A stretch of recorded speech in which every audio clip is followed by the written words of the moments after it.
વડગામ તાલુકાના છાપી વિસ્તારમાં ડ્રગ્સ માફિયાઓ સામે ગાંધીનગર એન્ટી નાર્કોટિક્સ ટાસ્ક ફોર્સે લાલ આંખ કરી છે, જ્યાં મેફેડ્રોન ડ્રગ્સના જથ્થા સાથે એક શખ્સને રંગે હાથ ઝડપી પાડી નશીલા પદાર્થોના કાળા કારોબારનો પર્દાફાશ કરવામાં આવ્યો છે।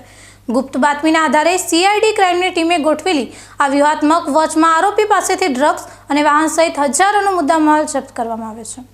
બનાસકાંઠા જિલ્લામાં નશાના નેટવર્કને તોડી પાડવા માટે Gandhinagar anti narcotics task force એટલે કે એએનટીએફ અને સીઆઈડી ક્રાઇમની ટીમે એક સફળ ઓપરેશન પાર પાડ્યું છે। છાપી પોલીસ મથકની હદમાં ચોક્કસ બાતમી મળી હતી કે વિસ્તારમાં ડ્રગ્સની હેરાફેરી થઈ રહી છે, જેને આધારે પોલીસે ગુપ્ત રીતે વોચ ગોઠવી હતી। આ કાર્યવાહી દરમિયાન ઇમરાન ઇબ્રાહિમ બલોચ નામનો શખ્સ શંકાસ્પદ હાલતમાં મળી આવ્યો હતો અને તેની તલાશી લેતા પોલીસ પણ ચોંકી ઉઠી હતી, કારણ કે આરોપી પાસેથી 24,800 રૂપિયાની કિંમતનું પ્રતિબંધિત મેફેડ્રોન ડ્રગ્સ મળી આવ્યું હતું। પોલીસે તાત્કાલિક ધોરણે ડ્રગ્સનો આ જથ્થો કબજે કર્યો હતો અને આરોપીની વધુ પૂછપરછ હાથ ધરી હતી।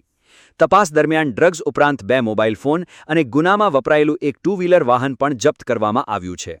આમ કુલ 84,800 રૂપિયાનો મુદ્દામાલ પોલીસ હસ્તક લેવાયો છે। એએનટીએફ સીઆઈડી ક્રાઇમની ટીમે આ મામલે છાપી પોલીસ મથકે એનડીપીએસ એક્ટની વિવિધ કલમો હેઠળ ગુનો નોંધી કાયદેસરની કાર્યવાહી હાથ ધરી છે।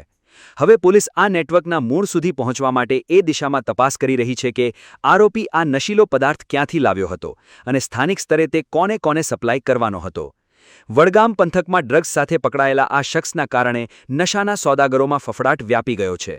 પોલીસની આ આકરી કાર્યવાહી આગામી સમયમાં જિલ્લામાં ડ્રગ્સના દૂષણને નાબૂદ કરવા માટે ખૂબ જ મહત્વપૂર્ણ સાબિત થશે તેવું મનાઈ રહ્યું છે।